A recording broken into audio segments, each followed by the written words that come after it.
राजकीय महाविद्यालय बीदासर एवं राजकीय महाविद्यालय राजलदेसर की ई कंटेंट श्रृंखला में आपका स्वागत है। आज हम राजनीति विज्ञान विषय के अंतर्गत बीए प्रथम वर्ष राजनीति विज्ञान के अध्ययन बिंदु लोक कल्याणकारी राज्य की अवधारणा भाग 1 के बारे में चर्चा करेंगे। सबसे पहले अगर हम बात करें कि लोक कल्याणकारी राज्य है क्या, किसी भी विषय की शुरुआत से पहले हमें उसकी परिभाषा पर गौर करना पड़ेगा। अक्सर हम अखबारों में, social media, TV, print media, इन सब में सुनते हैं, पढ़ते हैं कि भारत एक लोक कल्याणकारी राज्य है, लोक कल्याणकारी सरकार को ये करना चाहिए, वो करना चाहिए, ये नहीं किया जा रहा, ये किया जा सकता है। तो हम सब के मन में एक प्रश्न उठता होगा कि ये लोक कल्याणकारी राज्य आखिर होता क्या है। तो सबसे पहले हम इसकी परिभाषा पे आते हैं। लोक कल्याणकारी राज्य एक ऐसा राज्य है जो अपने नागरिकों के लिए सभी प्रकार की यानी व्यापक समाज सेवाओं की व्यवस्था करता है। यानी हर प्रकार की सेवा का दायित्व सरकार और राज्य पे होता है। लोक कल्याणकारी राज्य की अवधारणा के अंतर्गत ये माना जाता है कि नागरिकों की छोटी से छोटी और बड़ी से बड़ी सभी प्रकार की जो जरूरतें हैं उनकी व्यवस्था करना सरकार का, राज्य का दायित्व है। इनके अंतर्गत अगर हम बात करें तो शिक्षा, स्वास्थ्य, रोजगार, वृद्धावस्था, पेंशन, विभिन्न प्रकार की नागरिक सहायताएं। आपको पता होगा कि अनेक प्रकार की पेंशनें भारत में और अन्य विभिन्न लोक कल्याणकारी राज्यों में प्रचलित है। ये सब लोक कल्याणकारी राज्य के अंतर्गत आते हैं। इन सब का लक्ष्य होता है कि प्रत्येक नागरिक को उसका न्यूनतम जीवन स्तर प्राप्त हो, यानी कम से कम उसे इतने आय के संसाधन, इतनी जो उसकी जीवन जीने योग्य जो न्यूनतम संसाधन है वो उसको प्राप्त हो, जिसके लिए उसे रोजगार के साधन दिए जाएं। अगर कोई व्यक्ति रोजगार में समर्थ नहीं है, क्योंकि हो सकता है वो विकलांग हो, विभिन्न प्रकार के रोगों से या असुविधाओं से ग्रस्त हो, तो उसे पेंशन या अन्य प्रकार की सहायता के रूप में कम से कम उसे न्यूनतम जीवन स्तर तक पहुंचाने की व्यवस्था राज्य और सरकार करता है। यही लोक कल्याणकारी राज्य है। कुछ विद्वानों की अगर हम परिभाषाओं की बात करें तो आपको स्क्रीन पे दिखाई भी दे रहा होगा। लोक कल्याणकारी राज्य जनता के सर्वांगीण विकास के लिए तत्पर होता है। तो एक प्रश्न उठता है कि क्या वो नागरिकों के बीच में आय की समानता स्थापित करता है। इसके बारे में विद्वानों का जो मानना है और व्यवहारिक जो रणनीति है कि पूर्ण समानता या आय की पूर्ण रूप से समानता स्थापित करना लोक कल्याणकारी राज्य का उद्देश्य नहीं है। क्योंकि अगर कोई ज़्यादा वर्क करेगा, बहुत ज़्यादा प्रतिभा का इस्तेमाल वो कर रहा है, तो उसकी आय ज़्यादा हो सकती है और कम श्रम करने वाले की आय उसकी तुलना में कम हो सकती है। लेकिन न्यूनतम जीवन स्तर बिताने के लिए जितनी आय आवश्यक है उतनी प्रत्येक नागरिक को प्राप्त हो।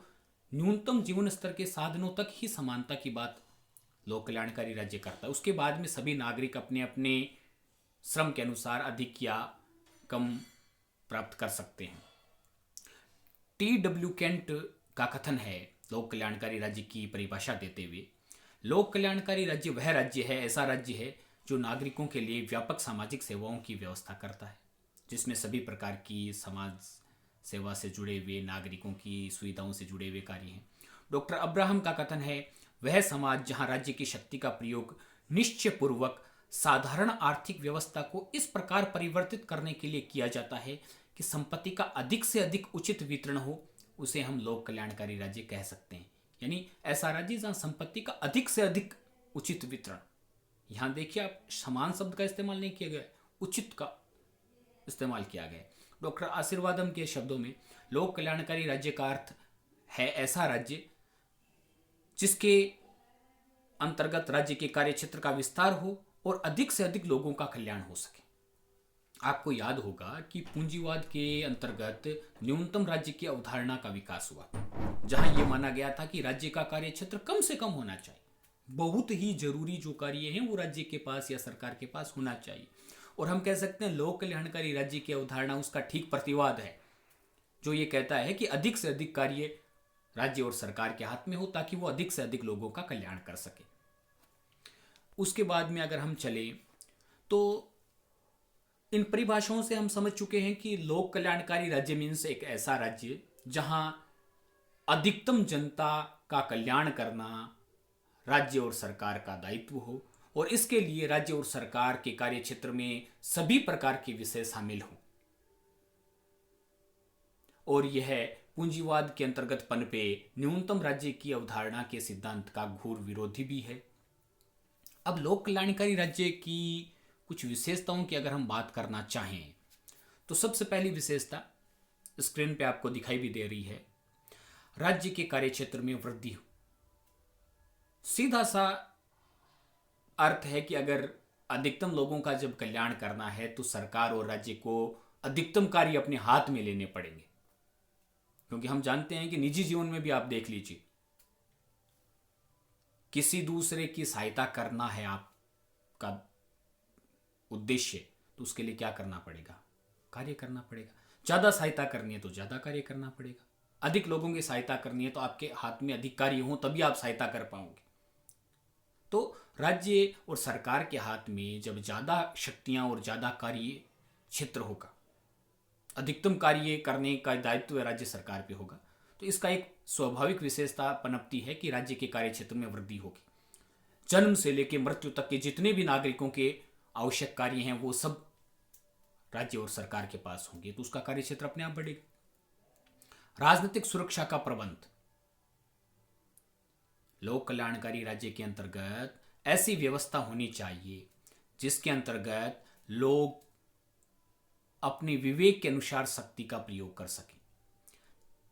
इसके अंतर्गत सीधी सी बात है कि राजनीतिक सुरक्षा का प्रबंध और विवेक का इस्तेमाल कौन सी पद्धति में होता है? तो न तो राजतंत्र में होता है, न तानाशाही में होता है, न साम्यवाद में होता है। एकमात्र प्रजातंत्र ही ऐसी व्यवस्था है जिसमें विवेक का इस्तेमाल प्रत्येक व्यक्ति कर सकता है। दूसरा, इसके लिए क्या दी जानी चाहिए? नागरिक स्वतंत्रता, क्योंकि जब व्यक्ति को स्वतंत्रता दी जाएगी, विचार, अभिव्यक्ति, भाषण, विभिन्न प्रकार की, तभी वो अपने राजनीतिक क्षेत्र में विवेक का इस्तेमाल कर पाएगा। इसके अलावा सामाजिक समानता प्रत्येक लोक कल्याणकारी राज्य के अंतर्गत होनी आवश्यक है, बिना किसी भेदभाव के। जाति, धर्म, लिंग, किसी भी प्रकार का भेदभाव नहीं हो, प्रत्येक व्यक्ति को सामाजिक समानता प्राप्त हो, तभी लोक कल्याणकारी राज्य है वो वास्तव में प्रकट हो पाएगा। अंतर्राष्ट्रीय सहयोग को बढ़ावा, वसुधैव कुटुंबकम की जो हमारी प्राचीन अवधारणा है उसी के अंतर्गत है। इसके बाद में आर्थिक सुरक्षा का प्रबंध। देखिए, मूल रूप से अगर हम बात करें लोक कल्याणकारी राज्य की विशेषताओं की, तो राजनीतिक, आर्थिक और सामाजिक तीनों क्षेत्र बहुत महत्वपूर्ण हो जाते हैं। राजनीतिक क्षेत्र में हमने बात की कि प्रजातंत्रात्मक शासन व्यवस्था होनी चाहिए, नागरिकों को उचित अधिकार जो उसके जीवन के लिए, उसके विकास के लिए आवश्यक है, वो सब प्राप्त होने चाहिए। आर्थिक क्षेत्र में अगर हम बात करें तो लोक कल्याणकारी राज्य का दायित्व होता है, उनके जो महत्वपूर्ण लक्षण और विशेषताएं होती है कि सबको रोजगार मिले, क्योंकि प्रत्येक व्यक्ति को हमें न्यूनतम जीवन स्तर तक ले जाना है, और जब उसकी आय उसके जीवन स्तर की आवश्यकताओं को पूर्ति करने वाली नहीं होगी, उसके पास आय का साधन नहीं होगा, तब तक वो अपने जीवन की आवश्यक संसाधन जुटा नहीं पाएगा, और ऐसी स्थिति में लोक कल्याणकारी राज्य की अवधारणा सफल नहीं हो पाएगी। तो पहली जो आर्थिक सुरक्षा के अंतर्गत कार्य किया जाता है लोक कल्याणकारी राज्य में, कि सभी के लिए रोजगार की व्यवस्था की जाती है। बाय द वे, किसी को रोजगार नहीं मिल पाए किसी भी कारण से, तो बेरोजगारी भत्ते की व्यवस्था भी होती है। आपको ध्यान में होगा 2006 से जो नरेगा, वर्तमान में जिसे महात्मा गांधी राष्ट्रीय ग्रामीण रोजगार गारंटी अधिनियम और योजना के अंतर्गत जानते हैं, उसमें भी बेरोजगारी भत्ते की अवधारणा है। तो ये कहीं ना कहीं लोक कल्याणकारी राज्य से बिलोंग करती है। उसके बाद में लोक कल्याणकारी राज्य की विशेषताओं के बाद में अगर हम बात करें उसके कार्य क्या है,